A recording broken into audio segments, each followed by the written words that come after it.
जिस मंजर को देखने के लिए 25 करोड़ अवाम बेताब थी, दोस्त ने फौज का जवाब बताकर हर मुसलमान को खुश कर दिया। इमरान खान भी जीत गए। रिहाई की बड़ी खबर ने उम्मत मुसलमान को खुश कर दिया। इमरान खान की सुनी गई कौन कौन से मुकदमे को जाली करार दिया गया, मुकम्मल दिल छू जाने वाली वीडियो भी आपके साथ शेयर करेंगे। हज़रात, सियासतदानों की सियासत बहुत हो गई है, मुल्क मजीद इस खेल को बर्दाश्त नहीं कर सकता। अब इमरान खान को बाहर निकलना चाहिए। उन लोगों के बस की बात नहीं कि मईशत संभाल सकें।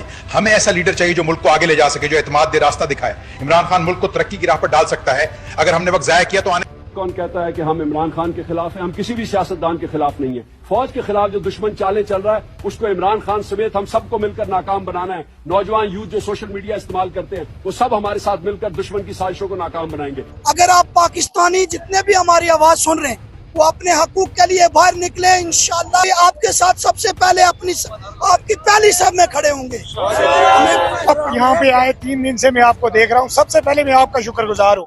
शुक्रगुजार इसलिए हूँ कि जब पाकिस्तान का नेशनल मीडिया, जो कंट्रोल मीडिया है, जिसने पाकिस्तान में होने वाला जुल्म भी कभी नहीं दिखाया, और आज़ाद कश्मीर में जो 29 सितंबर के बाद हमारे भाइयों की लाशें गिराई गई, उस पे उसने हमारे खिलाफ प्रोपेगेंडा किया कि ये इंडियन एजेंट है, ये मसल्ला है, ये इंतशारी है।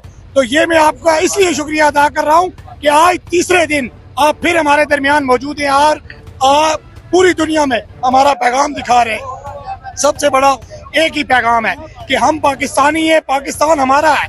हमने कभी नहीं कहा कि पाकिस्तान के खिलाफ है। पाकिस्तान की जान और आन इमरान खान की रिहाई की खबर ने पूरे पाकिस्तान को खुश कर दिया। दोस्तों, सोशल मीडिया पर आसिफ गफूर का कहना था कि हमें पता है कि इमरान खान ने फौज पर कभी इल्जामात नहीं लगाए बल्कि तनकीद की है। फौज पर इमरान खान ने इस वजह से तनकीद की थी, सहाफी शिकस्त है कि फौज और PTI की लड़ाई करवा कर पाकिस्तान की सबसे मकबूल तरीन जमात को खत्म किया जाए। इस हवाले से दोस्त आसिफ गफूर ने मजीद खुशखबरी सुनाते हुए बताया कि ताकतवरों की तरफ से जस्टिस याह्या अफरीदी के बनाने के बाद इमरान खान की रिहाई की खबर ने तहरीक इंसाफ के चाहने वालों को खुश कर दिया। जैसा कि इस हवाले से इसाक डार का भी वीडियो पैगाम तेजी से सोशल मीडिया पर वायरल हो रहा है। पूरे पाकिस्तान ने अपना वज़ीर आज़म मुंतखब किया है, इसीलिए इमरान खान की तमाम केसेस में जमानत मंजूर करते हुए इमरान खान की रिहाई के लिए तमाम राहें हमवार हो चुकी है। अब इंशाअल्लाह इमरान खान अनकरीब जमान पार्क में होंगे। दोस्तों, इस हवाले से अपनी राय का इज़हार कमेंट सेक्शन में दें। वीडियो अच्छी लगे तो लाइक करें और इस चैनल को सब्सक्राइब करें।